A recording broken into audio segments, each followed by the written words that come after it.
Do you think that when money is put into a donor advised fund by an individual and it sits there for say 5, 10 years, that they should still get the public charity tax deduction as opposed to the tax deduction that gets applied to commitments to foundations? Well, so when they put it in, you don't know it's going to sit there for 5 years, right? I guess so you're saying that Well, so one of the things that, and I know you know this history probably better than I do, but one of the things that was really kind of revolutionary in 1969 was that they said, if the money is going to have a delayed impact, charitable impact, it shouldn't be eligible for the same charitable deduction, tax deduction, as something that goes directly to I'm not going to get into the semantic argument that rages when you talk about DAF reform, but working right. nonprofits. And I think we all know what a working nonprofit, it seems like it's only fair if money goes into a DAF and sits there for a long period of time, that they shouldn't get the same deduction. Well, legislation is sort of a blunt instrument. So how you sort out how to do the things that you're mentioning, seems like it might have unintended consequences that we aren't thinking of right now. My sense is that by and large, dollars are flowing in and out of donor advised funds at a rapid enough rate that this isn't reform that we need at the moment. Yeah, I mean, so I have a DAF for exactly the reasons that you were talking about earlier. Most of the money goes out within 2 or 3 years. I think probably 90% of the people with DAFs are like me. Isn't the problem though the 10% that basically do use it to warehouse money or to meet their distribution requirement or whatever? Isn't that really what it comes down to? It could be. And to be honest, one of the things that needs to happen is that the IRS needs to finally write the regulations around donor advised funds, because some of those, if there are issues along those lines, the IRS can correct for them. I will say that 2 to 10 calls we get a week into our legal support line have to do with folks navigating questions that are unclear because there are no regulations around donor advised funds. So we would be, we think that that's step number one. Before you start legislating anew related to donor advised funds, we need to understand the previous law that impacts donor advised funds by getting the regulations. So I've got one last question, and then we can let you go. But before I ask it, something popped into my mind as we were talking.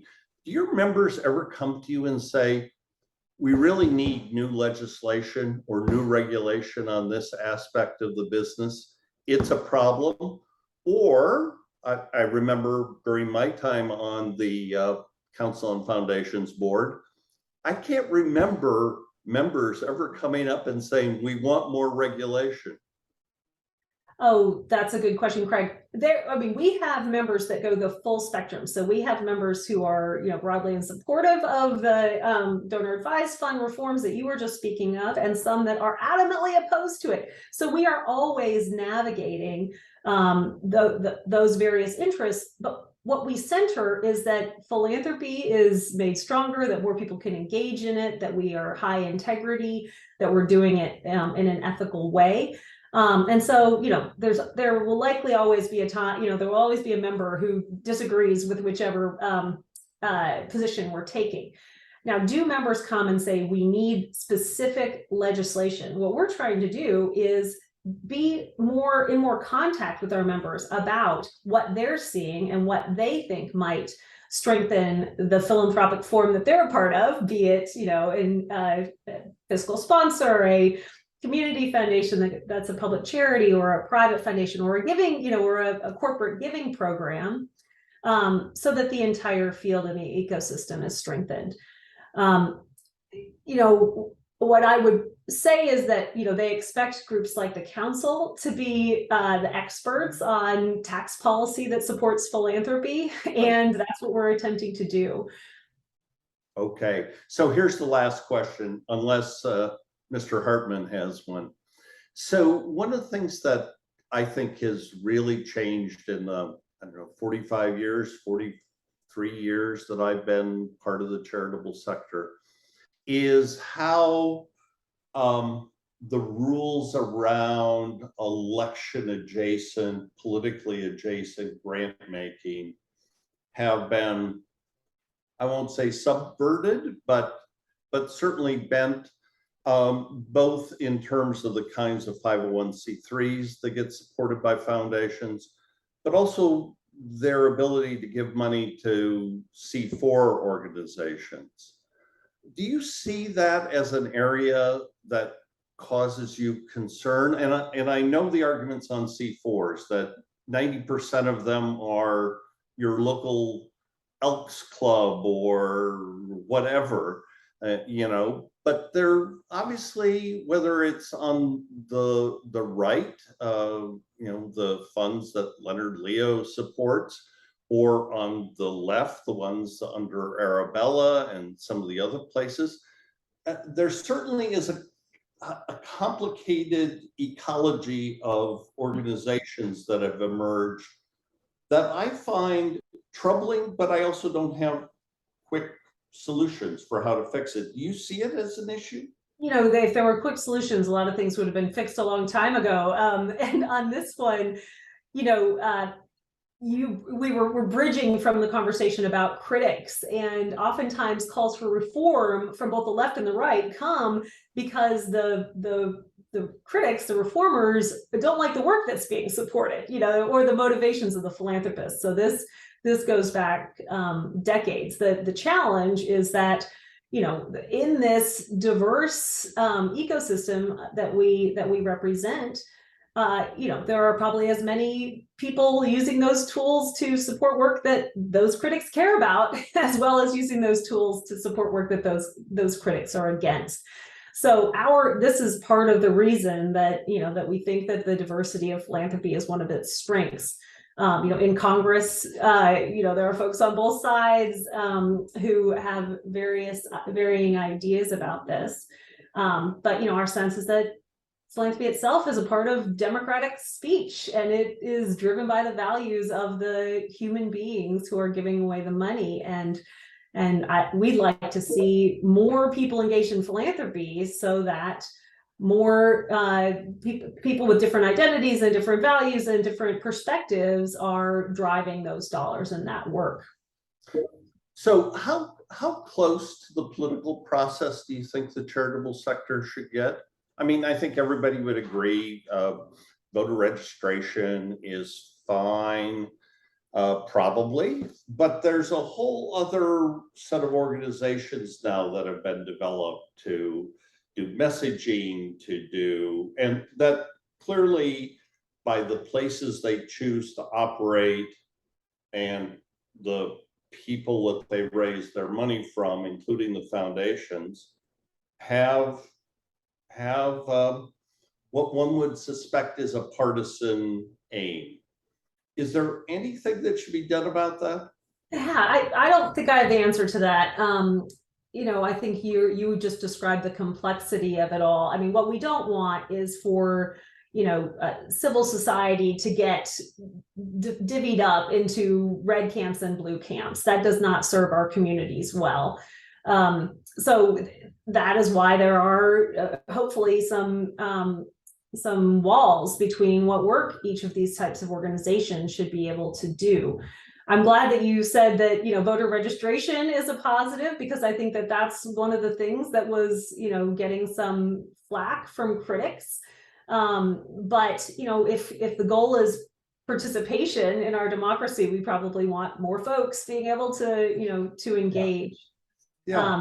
But one thing I will say, Craig, that we are, there are more forms of philanthropy coming up, LLCs, folks who aren't as interested in the charitable tax deduction, but they're more interested in the flexibility of their form.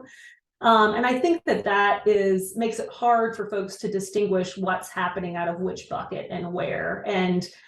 And so that is, I think, increasing some of the confusion about whether individual philanthropists are going over lines. I have been actively looking for circumstances where folks are going over lines because we want to shut those down. And so far it is more that there is the appearance that folks are going in, taking money out of the wrong buckets or doing things in the wrong way, when that's not the reality at all. Folks have the various institutional forms to do the work that they want to do, and it just might be the same philanthropist who is behind several of them. Yeah, I mean, you did have some curious ones, and then we'll be done, Mike, like the that very sizable, $100 million grant from the Southern Poverty Law Center to the Atlantic Community Foundation. Yeah, I mean, that raised some eyebrows, I think. Right, and if the Attorney General thinks that there's anything to be done about that, I don't know if it's a he or she in Georgia, it needs to get after it. And I think that you've just pointed to another challenge there. The scrutiny and regulation is a public good, and we need to invest in it. And neither the state's AGs or the IRS have had the capacity they've needed, to look into these circumstances. And my perception is that there isn't a lot of problematic behavior happening. It's that people are getting more sophisticated about the various forms and how they use them. Well, I'm going to let Mike end it up, but I just want to say the council is very, very lucky to have you as their president. You're so articulate and so quick, and really, I think, understanding the challenges that the sector faces today. Mike, what do you have to say? Can I do one more question? Sure. Okay. This is about the pluralism statement, the jointly, if that's what we could do, we say civility or diversity. Pretty much the entire discussion you guys have had here had characterizations of intent. Certainly all the questions, I think, did, and some of your answers did too, really, as well. And, if X is the intent, then Y would be a better reaction. If Y is the intent, then Z would be, a way to react in the DAF context and the political one. Can we do that? I mean, characterizing intent comes close, doesn't it? Isn't it the same thing? Is really my question. As questioning motives, can't you civilly question a motive when you say, well, that grant was to help the Republican or the Democratic Party? Why can't we question motives? Isn't the discussion lively and everything that we want it to be stunted? If you can't, we just violated the op-ed, didn't we? I guess is the glib way. Oh goodness, I hope not. No, and that is I think the difference here, of course, the op-ed brought out sort of passionate responses, and they were on a wide spectrum. So I think it shows the need for the ability to have conversations with the intent of understanding what the intent is and what the strategy is. I think that we're working on such, difficult challenges in philanthropy that all of them could benefit from our collective wisdom.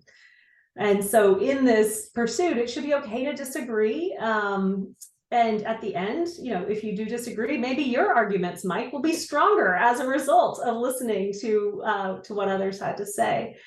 So I don't think that we violated the intent in any way. And if that is the impression, then I think we could have been clearer.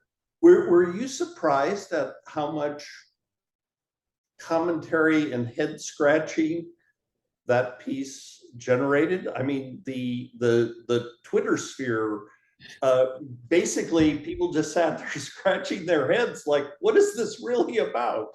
Well, and Craig, I think you hit it on the nail on the head. When you are writing with a broad cross-section of individuals, things tend to get a little bit, watered down, or maybe you're not saying things as clearly as you might have said as yourself. any one of us. And so I think that, you know, looking back, that might have been a way we could have improved the op-ed, was to say more clearly some of the things that we intended to say, so that folks weren't reading in through their own worries or fears or lenses, what we were saying. Okay, well, I'll take that as a fair criticism. Okay, Michael. Well, great. Kathleen Enright of the Council on Foundations. You're certainly free to make whatever clarifications you want in the giving review. I know there's other options available, but we totally appreciate the time you've taken to do this with Absolutely. us. Absolutely. Thank It's you. terrific to be with you both. What a really fun conversation.